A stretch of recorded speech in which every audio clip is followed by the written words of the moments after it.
ಎಲ್ಲರಿಗೂ MCQ master ಕ್ವಿಜ್ಗೆ ಸ್ವಾಗತ. ಇಂದಿನ ಮೊದಲನೇ ಪ್ರಶ್ನೆ, ಪ್ರಧಾನಿ ನರೇಂದ್ರ ಮೋದಿಯವರು ಸಂಪ್ರತಿ ವಸ್ತು ಸಂಗ್ರಹಾಲಯವನ್ನು ಎಲ್ಲಿ ಉದ್ಘಾಟಿಸಿದರು? ಮೊದಲನೇ ಆಪ್ಷನ್ಸ್ ಬಂದು ಅಲಹಾಬಾದ್, ಗುಜರಾತ್. ಎರಡನೇ ಆಪ್ಷನ್ನು ಉಜ್ಜಯಿನಿ, ಮಧ್ಯಪ್ರದೇಶ. ಮೂರನೇದು ಗಾಂಧಿನಗರ, ಗುಜರಾತ್. ನಾಲ್ಕನೇದು ಪಾಲಿಟಾನಾ, ಗುಜರಾತ್. ಎಲ್ಲಿ ಇದನ್ನ ನರೇಂದ್ರ ಮೋದಿ ಅವರು ಉದ್ಘಾಟಿಸಿದರು? ಸಂಪ್ರತಿ ವಸ್ತು ಸಂಗ್ರಹಾಲಯವನ್ನು, ಮ್ಯೂಸಿಯಂ. ಸರಿಯಾದ ಉತ್ತರ ಗಾಂಧಿನಗರ, ಗುಜರಾತ್. Option C, Gandhinagar, Gujarat. ಇದ್ರ ಬಗ್ಗೆ ಸ್ವಲ್ಪ ನೋಡೋಣ.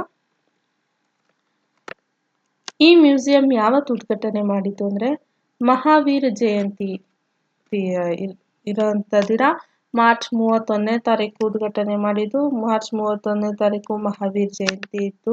ಅವತ್ತಿನ ದಿನ ಪ್ರಧಾನಮಂತ್ರಿ ನರೇಂದ್ರ ಮೋದಿ ಅವರು ಗುಜರಾತ್ನ ಗಾಂಧಿನಗರದಲ್ಲಿ ಸಂಪ್ರತಿ ವಸ್ತು ಸಂಗ್ರಹಾಲಯ ಉದ್ಘಾಟಿಸಿದರು. ಇದೊಂದು ಜೈನ ಧರ್ಮದ ಇತಿಹಾಸ ಮತ್ತು ಮೌರ್ಯ ಸಾಮ್ರಾಜ್ಯ ಪ್ರಭಾವವನ್ನು ಸಾರುವ ಈ ವಸ್ತು ಸಂಗ್ರಹಾಲಯ. ಇದು ಬಗ್ಗೆ ಸ್ವಲ್ಪ ಡೀಪ್ ಆಗಿ ನೋಡೋದಾದ್ರೆ, ಇದು ಎಲ್ಲಿ ಉದ್ಘಾಟಿಸಿತು? ಸ್ಥಳ ಗಾಂಧಿನಗರ, ಗುಜರಾತ್. ಯಾರ ನೆನಪಿಗೋಸ್ಕರ ಇದು ಹೇಗೆ ಬಂತು ಈ ಮ್ಯೂಸಿಯಂ ಅನ್ನೋದ್ರ ಬಗ್ಗೆ ನೋಡೋದಾದ್ರೆ, ಮೌರ್ಯ ಸಾಮ್ರಾಜ್ಯದ ಚಕ್ರವರ್ತಿ ಮತ್ತು ಅಶೋಕನ ಮೊಮ್ಮಗನಾದ ಸಾಮ್ರಾಟ್ ಸಂಪ್ರತಿಯ ಗೌರವಾರ್ಥವಾಗಿ ಈ ಮ್ಯೂಸಿಯಂನನ್ನು ನಿರ್ಮಿಸಲಾಗಿದೆ. ಇದ್ರ ವಿಶೇಷತೆ, ಇದು ಜೈನ ಕಲೆ, ವಾಸ್ತುಶಿಲ್ಪ ಮತ್ತು ಸಾಮ್ರಾಟ್ ಸಂಪ್ರತಿಯವರು ಭಾರತಾದ್ಯಂತ ನಿರ್ಮಿಸಿದ ಸಾವಿರಾರು ಜೈನ ಮಂದಿರಗಳ ಇತಿಹಾಸವನ್ನು ಪ್ರದರ್ಶಿಸುತ್ತದೆ. ಧ್ಯೇಯವಾಕ್ಯ ಏನು? ಅಹಿಂಸಾ ಪರಮೋ ಧರ್ಮ. ಅಹಿಂಸಾ ಪರಮೋ ಧರ್ಮ ಮತ್ತು ಜೈನ ತೀರ್ಥಂಕರ ಬೋಧನೆಗಳನ್ನು ಜಗತ್ತಿಗೆ ಸಾರುವುದು. ಯಾರು ಈ ಸಾಮ್ರಾಟ್ ಸಂಪ್ರತಿ ಯಾರು? ಇವನೊಬ್ಬ ಮೌರ್ಯ ಚಕ್ರವರ್ತಿ. ಯಾರ ಮಗ, ಯಾರ ಮೊಮ್ಮಗ ಅಂತ ನೋಡೋದಾದ್ರೆ, ಇವರು ಚಕ್ರವರ್ತಿ ಅಶೋಕನ ಮೊಮ್ಮಗ ಮತ್ತು ಕುಣಾಲನ ಪುತ್ರ. ಅಶೋಕನ ಮೊಮ್ಮಗ ಅಂದ್ರೆ ಅಶೋಕ ತಾತ, ತಂದೆ. ಅವ್ರ ಮಗ ಆದ ಕುಣಾಕುಲ, ಕುಣಾಕುಲನ್ ಮಗ ಈ ಸಂಪ್ರತಿ. ಜೈನ ಧರ್ಮದ ಪೋಷಕ. ಜೈನ ಧರ್ಮ ಹೇಗೆ ಪೋಷಣೆ ಮಾಡಿದಂತೆ, ಅಶೋಕನು ಬೌದ್ಧ ಧರ್ಮವನ್ನು ಹರಡಲು ಶ್ರಮಿಸಿದಂತೆ ಸಾಮ್ರಾಟ್ ಸಂಪ್ರತಿಯವರು ಜೈನ ಧರ್ಮ ಪುರಸ್ಕಾರಕ್ಕಾಗಿ ಶ್ರಮಿಸಿದರು. ಇವರು ಜೈನ ಧರ್ಮದ ಅಶೋಕ ಎಂದೇ ಕರೆಯಲಾಗುತ್ತದೆ. ಸೆಕೆಂಡ್ ಕ್ವಶನ್, WTO MC14 ಸಮ್ಮೇಳನದ ಅಧ್ಯಕ್ಷತೆಯನ್ನು ವಹಿಸಿದವರು ಯಾರು? ಮೊದಲನೇ ಆಪ್ಷನ್ ಲ್ಯೂಕ್ ಮ್ಯಾಂಗ್ಲೋಯಿರ್ ಎಂಬಾರ್ಕ್ ಅಟಮ್ ಘಾನಾ. ಎರಡನೇ ಆಪ್ಷನ್ ನಿರ್ಮಲಾ ಸೀತಾರಾಮನ್. ಮೂರನೇದು ಪಿಯೂಷ್ ಗೋಯಲ್. ನಾಲ್ಕನೇದು ಎನೋಗಜಿ ಒಕೊಂಜೋ ಇವಿಯಾಲ. ಸರಿಯಾದ ಉತ್ತರ ಲ್ಯೂಕ್ ಮ್ಯಾಂಗ್ಲೋಯಿರ್ ಎಂಬಾರ್ಕ್ ಅಟಮ್ ಘಾನಾ. ಆಪ್ಷನ್ ಎ ಸರಿಯಾದ ಉತ್ತರ. ಸ್ವಲ್ಪ ಡೀಪ್ ಆಗಿ ನೋಡೋದಾದ್ರೆ, ವಿಶ್ವ ವ್ಯಾಪಾರ ಸಂಸ್ಥೆ WTO full form world trade organisation. ಇದು 14ನೇ ಮಂತ್ರಿಮಟ್ಟದ ಸಮ್ಮೇಳನವು. MC14 ಅಂದ್ರೆ 14ನೇ ಮಂತ್ರಿಮಂಡಲ ಸಮ್ಮೇಳನ MC14 ಇತ್ತೀಚೆಗೆ ಕ್ಯಾಮರೂನ್ನ ಯಾೌಂಡೆಯಲ್ಲಿ ಮುಕ್ತಾಯಗೊಂಡಿದೆ. ಈ ಸಮ್ಮೇಳನ ಯಾವಾಗ ನಡೆದಿದ್ದು? 2026 ಮಾರ್ಚಲ್ಲಿ 26ರಿಂದ 34 ದಿನಗಳ ಕಾಲ ಈ ಸಮ್ಮೇಳನ ನಡೆಯಿತು. ಎಲ್ಲಿ ನಡೀತು? ಯಾೌಂಡೆ, ಕ್ಯಾಮರೂನ್ನಲ್ಲಿ ನಡೆಯಿತು. 4 ದಿವಸ. ಅಧ್ಯಕ್ಷತೆ ಕ್ಯಾಮರೂನ್ನ ವಾಣಿಜ್ಯ ಸಚಿವ ಲ್ಯೂಕ್ ಮ್ಯಾಂಗ್ಲೋಯಿರ್ ಎಂಬಾರ್ಕ್ ಅಟಮ್ ಘಾನಾ ಇವರ ಅಧ್ಯಕ್ಷತೆ ಮೂಲಕ ಈ ಸಮ್ಮೇಳನ ನಡೆದಿದ್ದು. MC14 ಭಾಗವಹಿಸಿದವರು ಭಾರತದ ಪರವಾಗಿ ಕೇಂದ್ರ ವಾಣಿಜ್ಯ ಮತ್ತು ಕೈಗಾರಿಕಾ ಸಚಿವ ಪಿಯೂಷ್ ಗೋಯಲ್ ನೇತೃತ್ವದ ನಿಯೋಗ ಭಾಗವಹಿಸಿತು.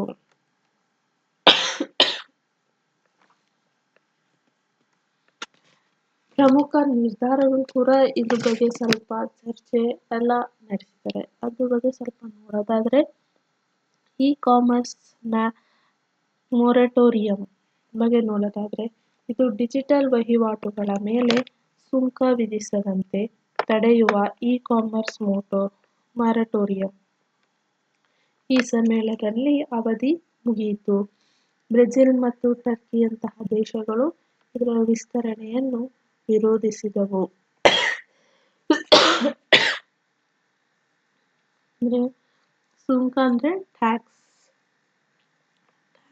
ಮುಕ್ತಾಯ ಮಾಡಿಸ್ಬೇಕು ಅನ್ನೋದ್ರ ಬಗ್ಗೆ ಡಿಸ್ಕಷನ್ ನಡೀತು. ಆದರೆ 66 ಸದಸ್ಯ ರಾಷ್ಟ್ರಗಳು ತಮ್ಮ ನಡುವೆ ಡಿಜಿಟಲ್ ವ್ಯಾಪಾರ ನಿಯಮಗಳನ್ನು ಜಾರಿಗೆ ತರಲು ಸ್ವತಂತ್ರ ಒಪ್ಪಿಗೆ ಕೂಡ ಬಂದಿದೆ. ಎರಡನೇದು ಭಾರತದ ನಿಲುವು. ಇದ್ರ ಬಗ್ಗೆ ಭಾರತ ನಿಲುವು ಹೇಗೆ? ಆಹಾರ ಭದ್ರತೆ, ಸಾರ್ವಜನಿಕ ದಾಸ್ತಾನು ಮತ್ತು ಸಣ್ಣ ರೈತರ ಹಿತರಕ್ಷಣೆಗಾಗಿ ಭಾರತ ಬಲವಾಗಿ ಧ್ವನಿ ಎತ್ತಿದೆ.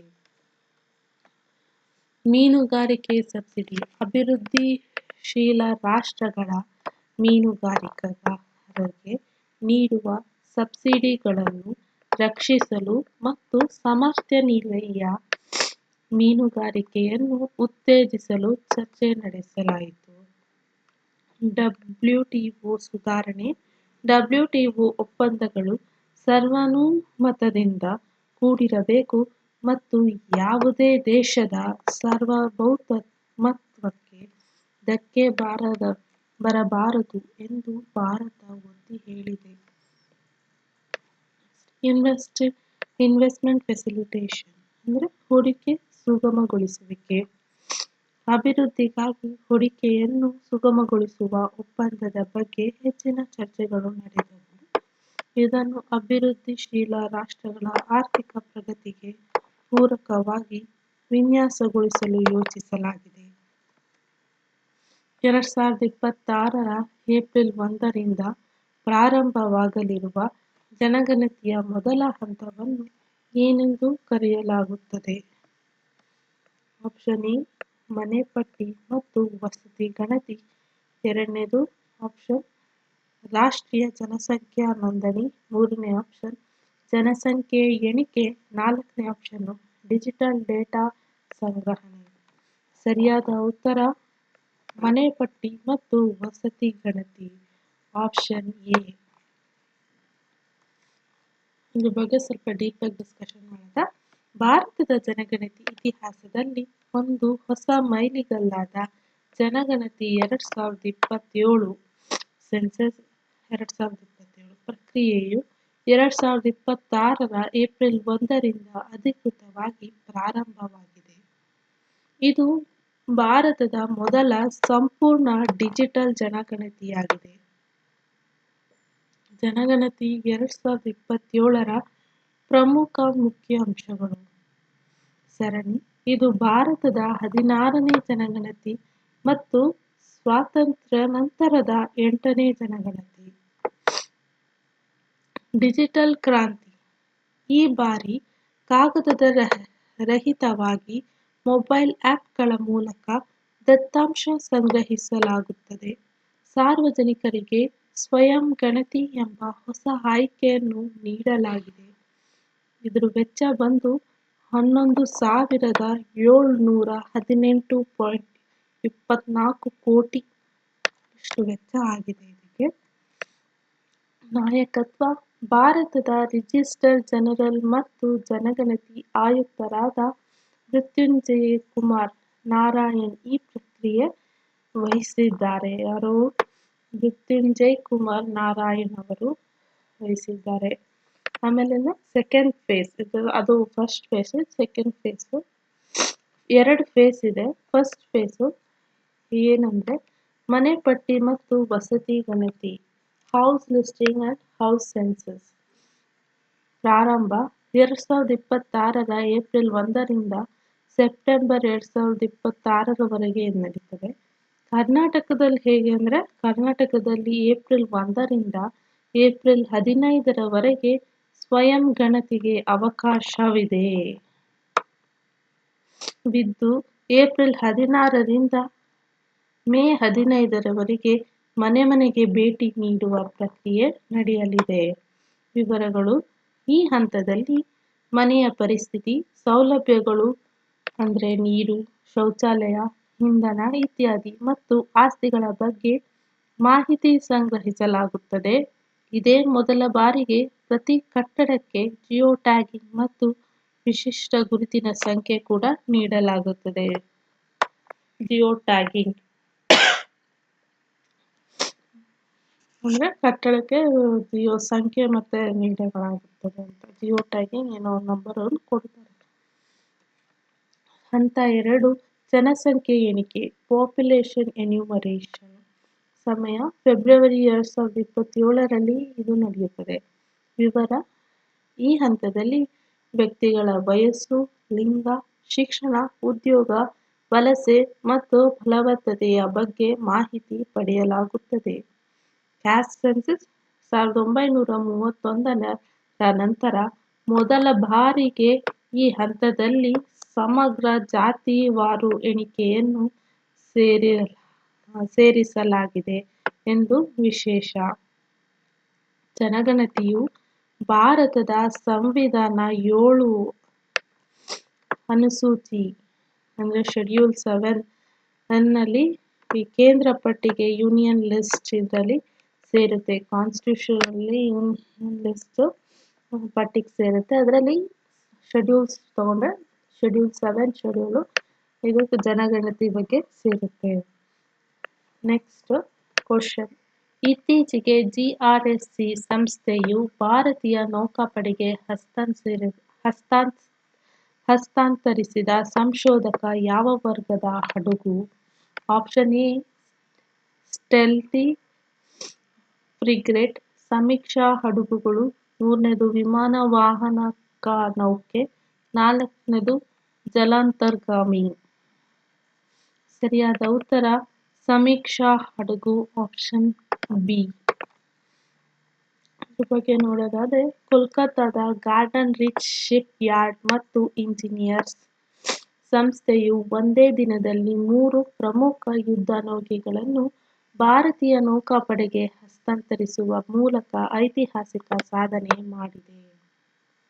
ಮಾರ್ಚ್ 30, 2026ರಂದು ನಡೆದ ಈ ಹಸ್ತಾಂತರವು ಭಾರತದ ಆತ್ಮನಿರ್ಭರ ಭಾರತ ಅಭಿಯಾನಕ್ಕೆ ದೊಡ್ಡ ಬಲ ನೀಡಿದೆ.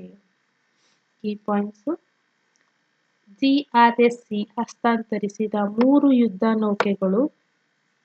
3 ಯುದ್ಧಗಳನ್ನ ಕೊಟ್ಟಿದ್ದಾರೆ GRSC.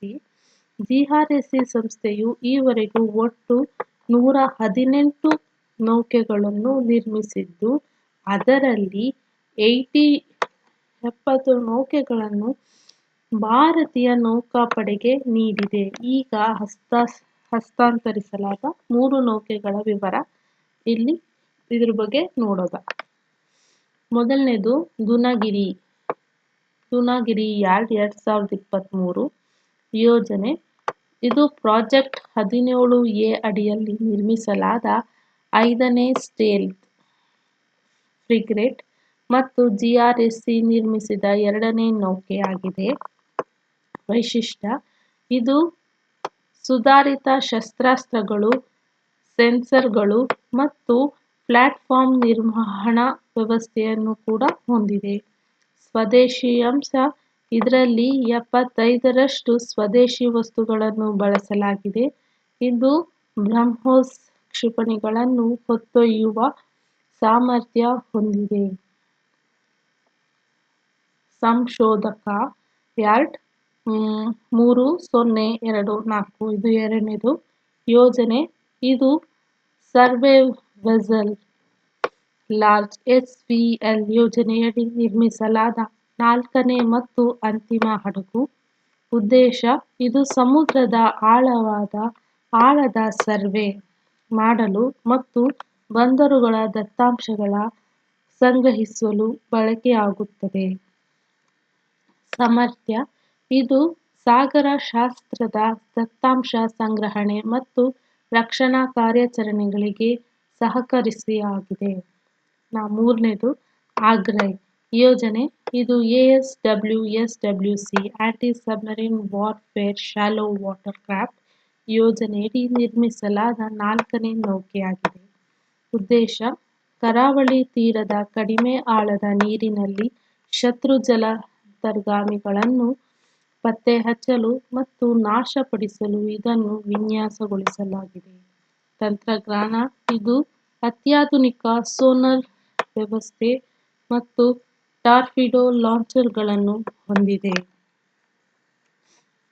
ಮುಂದಿನ ಪ್ರಶ್ನೆ: ಇತ್ತೀಚೆಗೆ ಆಯುರ್ವೇದದ ಸಂಶೋಧನೆಯನ್ನು 13 ಭಾಷೆಗಳಿಗೆ ಅನುವಾದಿಸಲು CCRAS ಯಾವ ಸಂಸ್ಥೆಯೊಂದಿಗೆ ಒಪ್ಪಂದ ಮಾಡಿಕೊಂಡಿದೆ?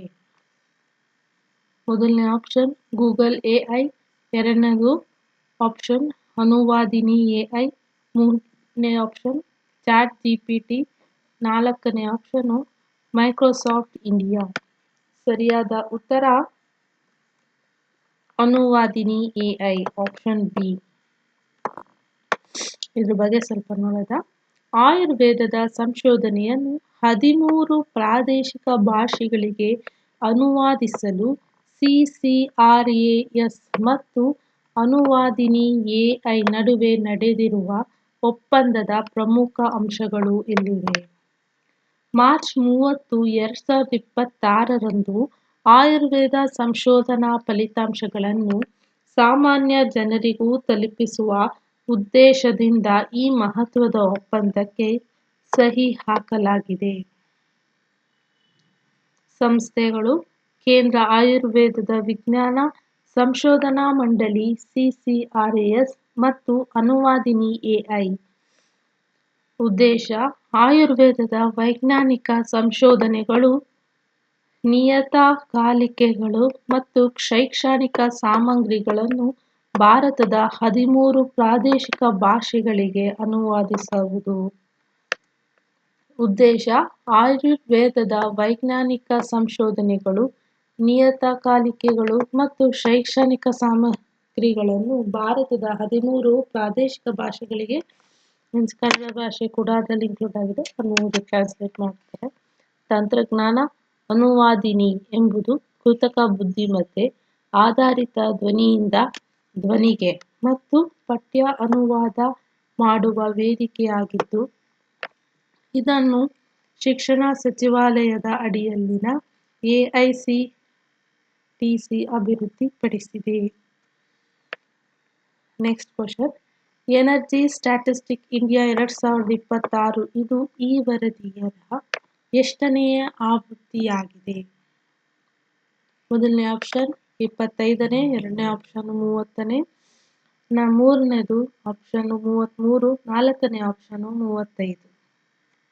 ಸರಿಯಾದ ಉತ್ತರ 33ನೇ ಆವೃತ್ತಿಗೆ.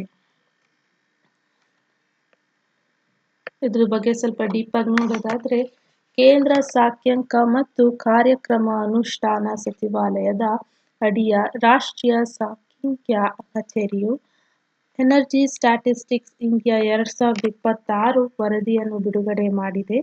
ಭಾರತದ ಒಟ್ಟು ನವೀಕರಿಸಬಹುದಾದ ಇಂಧನ ಸಾಮರ್ಥ್ಯ 70ಕ್ಕಿಂತ ಹೆಚ್ಚು ಪಾಲು ಕೇವಲ 6 ರಾಜ್ಯಗಳಿಗೆ ಕೇಂದ್ರೀಕೃತವಾಗಿದೆ. ಅದರಲ್ಲಿ first Rajasthan 23.70%, Maharashtra 14.26%, Gujarat 9.10%, Andhra Pradesh 9.10%, Karnataka 8.59%, Madhya Pradesh 8.9%. Thank you.